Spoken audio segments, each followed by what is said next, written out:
Uh-oh, you are now listening to D, the Delinquent. On the podcast. This is Many Hats, No Cap, baby. D, the Delinquent. Many hats, no cap. What's up, everybody? Welcome to Many Hats, No Cap with Delinquent. Now, I love music. I've been making music since I was 13 years old. And to be honest, it goes way before that. I mean, mama was always singing while she was cleaning and doing the dishes and all that. And my pops was a Rolling Stone. He was in a band and traveled and yada, yada, yada. But when I was 13, I started dabbling with lyrics. I would first copy songs I'd hear on the radio. Bone Thugs and Harmony and Tupac, they just grabbed me. You know what I mean? They grabbed my attention and I wanted to sound and be a rapper like them, be an artist. And then eventually I started writing my own lyrics. Then I clicked up with the homie, my brother, Chance One, Anthony Gonzalez. Love him to death. And then we made a group called 520 Boys. Corny, I know. Then eventually we changed it to Ricochet. And then our freshman year in high school, we clicked up with the homie Nonsense. Rest in peace, Access Weather. And we formed a group called Point Blank. We made a lot of noise. We were selling mixtapes out the trunk, put together an album and sold that out the trunk, and it got in the right hands, and then it got into the camp of Ice-T's hands out in Beverly Hills, California. And then we had to change the name from Point Blank to 3 Grand due to legal reasons. Things were great. But then, just 5 days after signing our official deal, Nonsense was murdered on the west side of Tucson just a couple days after New Year's Eve. It was tragic, man, and yeah, life goes on, you know? So me and Chance, we still pursued our dream. Eventually, we clicked up with the homie Giz. Rest in peace, Giz. I see you, Giz. We formed DCR Entertainment, Drug Capital Records. But anyway, to this very day, I still make music. Go check me out, D the Delinquent. And then my first project that I released long ago, it's under just Delinquent. The album is called Melodic Battlefield. But anyway, I'm 40 years young, like I said before, and I'm at the age now where I'm not trying to be a famous rap star, a rock star, whatever. I literally still make music just because I want to. It's in my DNA. When I get the itch, I make a track and I put it out. If one person hears it and they like it, cool. If 100 people hear it and they like it, awesome. 1,000 people, even better. But I also know that I'm not everybody's cup of tea. And like I said, I'm older now and I feel like, man, you gotta just keep it moving. If you don't like my music, don't take the time out of your one given life to just hate on me. I mean, if I'm not your cup of tea, drink something else. Move on. Keep it moving. But if you really feel like you gotta hate on me, I mean, go ahead. It's a free world. Do what you want to do. But I'm telling you right now, you're wasting your time, your energy, your breath, all that. Because I don't give a fuck. I really don't. Point blank, period, baby. I don't give a fuck. Anyway, I love music. And I've experienced so much in life because of music. Thank God for music. I've traveled all over the country, performed in many places, met so many faces, and I've been through a whole lot of shiza because of music. And it's awesome, man. I got a whole bunch of experiences I'm going to share with y'all. But one of them that I definitely want to share with y'all is the time Lil Flip pulled a no-show. And he fucked himself for it. It was in New Mexico, northern New Mexico. I think it was a city called Farmington.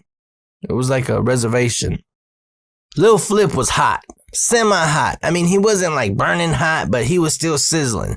He just put out that single, Sunshine, right after that Flip track. I think it was called Game Over. You know, where they're flip, flip, flip. And then Sunshine came out and he was still buzzing. Oh man, oh man. So the homie Andy, great homie. He's like a real estate agent now. He's into a whole lot of things. I mean, this dude is a hustler. And I've always looked up to Andy because he just always makes things happen. He knows a lot of people, has a tight circle. And one thing about Andy is he is a true slime ball, but he's a slime ball that you want on your team. Sorry, Andy, but you know I love you. And anyway, so Andy puts together this show. He was a big promoter. I mean, his phone book is crazy. I mean, he has contacts with damn near everybody. And he organizes this show with Lil Flip to come out to Farmington, New Mexico. The venue was sold out, completely just sold out. It was from front to back, side to side. There was just heads everywhere. We go on stage, we perform because we were opening that show. We went up there with Andy, by the way.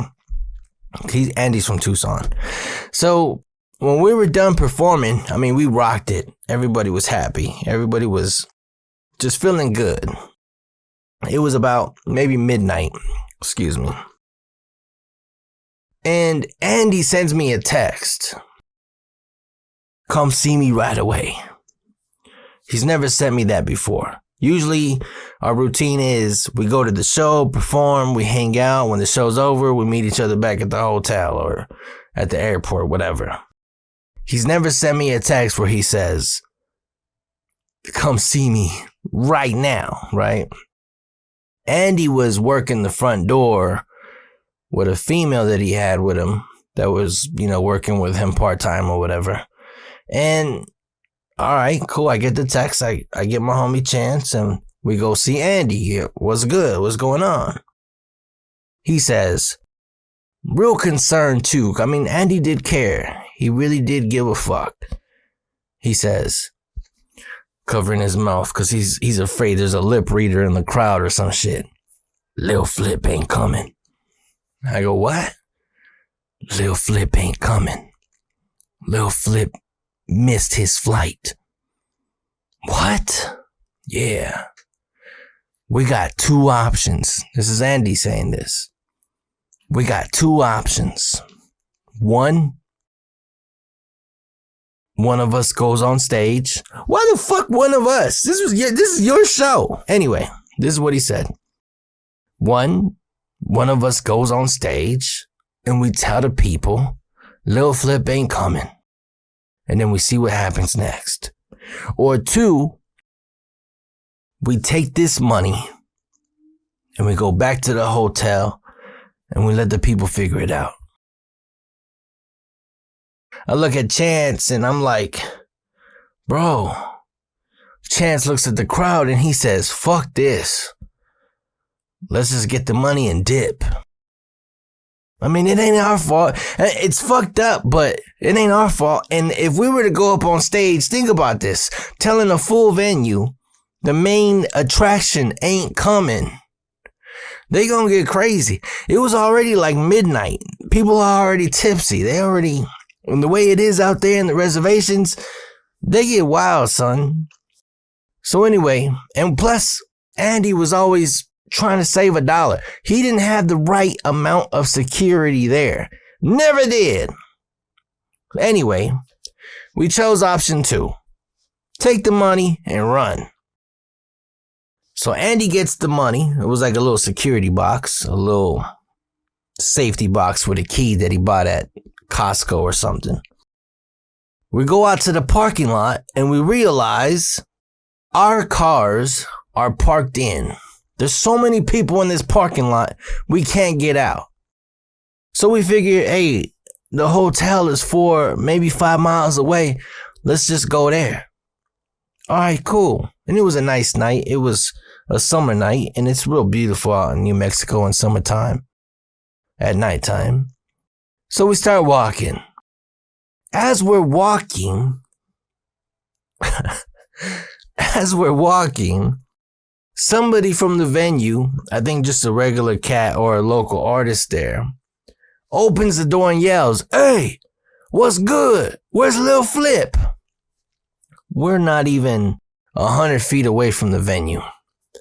Andy, he says, "Run!" And he just starts running. We're running behind him like, oh shit. This local cat that was at the door at the venue goes back inside. We know we have a little bit of time to keep running. We're running down. I take a step back and, I just stop and I look back to see what's happening. That door opens fast and a whole bunch of natives just start running out the door after us. I don't blame them. You know what I mean? They want blood. They want their money back. They want answers. They want Lil Flip. We run back to the hotel. It was all Heelys and stuff, and we were able to lose the crowd in a little wash and alley that we ran through. But anyway, we get back to the hotel. As we're in the hotel, Andy's phone is just ringing off the hook. He's not answering anybody's calls. Like, fuck it. We did our part. Lil Flip is the one that fucked us up. So we enjoy the night, go to sleep. Our plan is wake up early and just head back home. Go back to Tucson. And we caught a flight out there, so we had to go to the airport. So we wake up at 6 a.m. We're all up and ready. We're getting down, we're checking out. And we got to walk back to the venue to get our rentals. As we're walking back to the rental, Andy gets a phone call from a weird number. It was so weird looking, he just had to answer it. Andy answers it. Hello? It's the mayor. The mayor of this place. And he flat out says, Andy has this dude on speakerphone. The mayor says, "You think you can fuck me over? You think you can fuck my city over? Huh?" Andy looks at us. "Hey man, Lil Flip just pulled a no-show. It wasn't our fault." And the mayor says, "Fuck that. Where are you at? If you guys are thinking about leaving my city, you're dead wrong."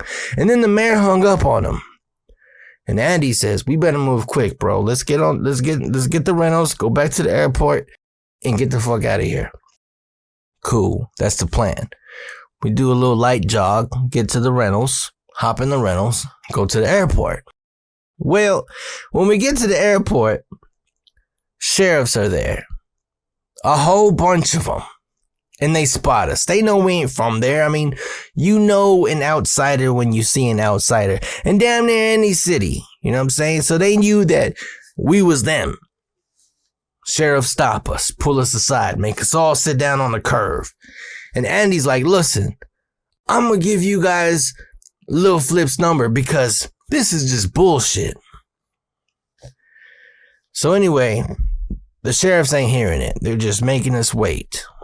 Nice fancy car pulls up. It's the mayor. Mayor comes out looking like the president. Pissed off. He's just fucking mad as a motherfucker, right? And he says, "Which one of you is Andy?" Andy raises his hand. "I'm Andy." "Get up. I need to talk to you right now." Andy gets up and takes about 3 steps. We can hear everything. And the mayor's like, "Give me Lil Flip's number or his manager's number. Somebody. I need to talk to them right the fuck now." Okay. Andy doesn't give it to them, but instead, Andy calls Lil Flip's manager or homie or whatever, puts him on speakerphone, hands the phone straight to the mayor. Soon as this dude picks up, it wasn't Lil Flip, it was like his manager. Soon as the dude picks up, the mayor gets right on it. check it out. I'm so-and-so from New Mexico. You pulled a no-show on my community, on my city, and that just ain't gonna fly. And the mayor just starts spitting game at him, letting him know this and that, yada, yada, yada. Then the mayor just walks to his car and shuts the door, and we can't really hear what's going on next. So then the sheriff comes around, out the same car that the mayor was in, and the sheriff says, you guys are staying for another day. What? Yeah, you guys are staying for another day. Then he tells Andy, don't worry, you're going to get your phone back right now. So we wait about 15 minutes. The mayor comes out and gives the phone back to Andy. Then the mayor tells us, well, this is what's going to happen. Lil Flip has to come tonight, and he's going to perform for free at the county fair. How you guys handle payment is on you. He's talking about a balance being owed. That's on you. And we're like, damn. We got to stay an extra day? Yeah, you better stay an extra day, whatever. So we go back to the hotel. Surprisingly, we got another night stay for free because the mayor's involved and all this shit's going down. So we got nothing to do all day. So anyway, Lil Flip's manager or homie, whoever he was, he gets to the hotel first. He's looking for us. Well, specifically, he's looking for Andy because he wants payment. It was like 4 G's. That was a lot of money back then. But anyway, he wants 4 G's. And remember, we got different rooms. We're no longer in the same rooms that Lil Flip and his people knew that we were in. Lil Flip's homie or manager, whatever he was, let's just call him his manager. Lil Flip's manager goes to that room that we were checked in the night before. He doesn't know that we're just across. We can see him through the peephole. He's banging on this door. We're looking at him through the peephole, and he's like, yo, where my money at, cuh? Where my money at, dog? Blah, blah, blah. And Andy's like, fuck it. We'll wait till 8 o'clock, and then we're going to skip town. Because by 8, that's when the fair's going on, and Lil Flip will be on stage. All right, cool. So we're just hanging out in the hotel. This motherfucker's pounding on the door for an hour straight. Whatever. He kept going downstairs, coming upstairs, downstairs. But anyway, we had we all got hungry. So about 6 o'clock, we went downstairs and we were going to walk down the street to Denny's to get something to eat. Knowing that Lil Flip and his manager might be out there looking for Andy, whatever, but fuck it. We go down there and we eat. And then there's people talking. Hey, did you hear Lil Flip is going to perform for free tonight? All these people were talking about going to this free show. They put it out on the radio. The city had their own little street team telling everybody Lil Flip's going to perform for free tonight at the fair. So anyway, 8 o'clock came around and we got back in our rentals and we decided to swing by the fair just to make sure Lil Flip was there. And he was. He was on stage performing his ass off. And it was funny because I remember getting a nice view of the stage, and right next to the stage was the mayor with his arms folded, just looking at Lil Flip performing. Yeah, but that was that, man. And we ended up getting to the airport. Andy had to fork out some extra cash for some tickets, but we made it home and we got an extra 4 G's because Lil Flip wanted to be a dumbass and pull a no-show. Tried to pull a no-show and he ended up getting no money. He ended up losing money, making sure his ass got to this damn fair to perform for free.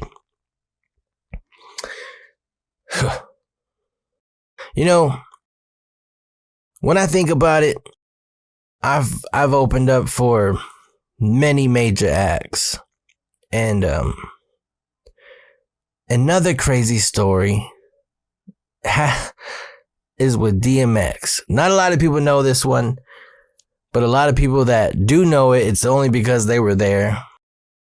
Me and the homies, including Giz, rest in peace, Giz, we decided never to talk about it because of how effed up the whole night became.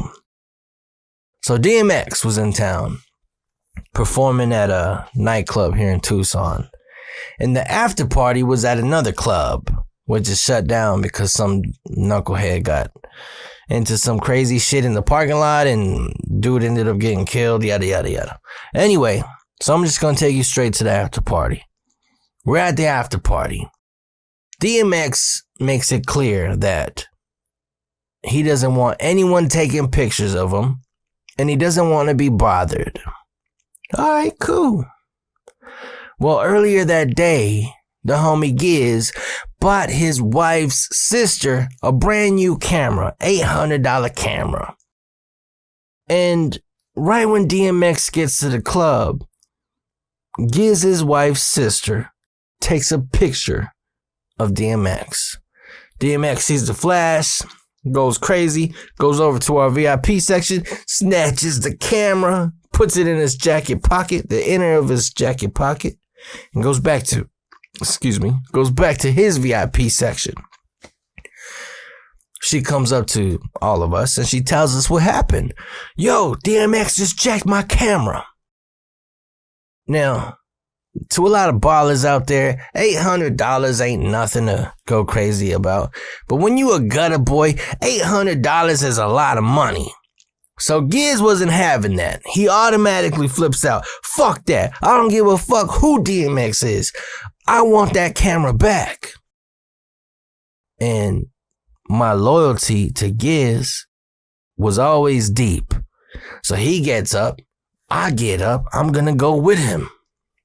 Knowing shit's about to go down, shit's about to get real, whatever. I'm down for whatever. This is my boy. This is my homie. We go to the VIP section and Giz surprisingly asked for the camera back very politely. Yo, D, you got my my wife's sister's camera. I need that back. DMX fires back. What camera, dog? I ain't got no camera. Instantly, Giz says, fuck that. He just turns up too. All hell breaks out in the club, yada, yada, yada. Now, DMX is DMX. People respect him all over the world. DMX is one of my favorite artists. In fact, his album, The Year of the Dog, again, helped me through some crazy hard times. Like, that is one of my favorite albums of all time. So, you could imagine how I'm already feeling like, oh shit, we about to get into it with DMX, my fucking idol. Anyway, so all hell's breaking loose and everybody knows who DMX is, but at the end of the day, we're from Tucson. We're the locals. So security instantly had our backs. We had a little name for ourselves, the label did. We were buzzing, we were popping, we were going places. So as our squad is fighting his squad, security is having our backs too. But anyway, his crew ends up making it out the some kind of exit door that they had for VIP sections. I see that. I go out that door as well with a security dude and the homie Giz. Now we're in the parking lot. It's literally just me, Giz, one security dude, a bouncer, versus, against, whatever you want to call it, DMX, his homie, and some other dude. Giz goes up to DMX like, yo, give me the fucking camera back. Before DMX could say anything, his homie tackles my homie Giz. They're now wrestling on the ground about 10 feet away. They're rolling. You know how that gets. Now it's just me and DMX looking at each other face to face. And then I go to DMX, yo, we just want, and he cuts me off. Gets all up in my face. I ain't got no motherfucking camera, dog. Back the fuck off and blah, blah, blah. He's making these little pistol signs and shit with his hands. Putting them in my face. I instantly snap, grab him by the collars, and I threw him on this hood of a Dodge Neon. And he's squirming around all fast. It's crazy. And he's like, I don't know if he was trying to hit me or get my collar too. I don't know. But I felt some around the bottom of my jaw. He gets out of my little, I don't know, hold, whatever hold you want to call it. And now we're squaring back up. And then we both lock each other up. collar to collar, and then we start headbutting each other. True story. True story. He headbutt me, I headbutt him, he headbutt me again, and I headbutt him again. And then he let go and I let go, and everybody stopped fighting for a moment. It was crazy. It was like just silence. There wasn't even cars passing by anymore. It was so fucking quiet. DMX then reaches in his pocket, grabs the camera, slams it on the hood of that same Dodge Neon, and he says, "I ain't got no motherfucking camera." And then he walked away. Now, you would think we would feel like we won. Giz felt like he won. Hell yeah, it's my motherfucking camera, dog. And he got the camera put in his pocket. The security bouncer homie, he ended up going to Giz's crib with us, and we was drinking, chilling, hanging out till like 4 a.m. that night. But anyway, me, no bullshit, no cap, I started crying. I wasn't drunk. I wasn't on any drugs or nothing. I literally started crying. Not all crazy like a baby and shit, but I teared up. Because I idolized DMX. I really did. I still do. I ain't trying to fight my idols. But that's what happened. Crazy shit, man. To this day, it still bothers me, you know. 1, because it was just a fucking camera. 2, it was DMX. I love DMX, and he's gone. 3, Giz, that was my boy, he's gone. Like, nobody won anything out of that. All I got is a fucked up memory of me fighting someone I idolize, and then I cried about it afterwards, even though I got something back that I wanted to get back. That wasn't even mine. Like, I don't know, man. It's a crazy world, bro. It's a crazy world. D, the delinquent. Many hats, no cap.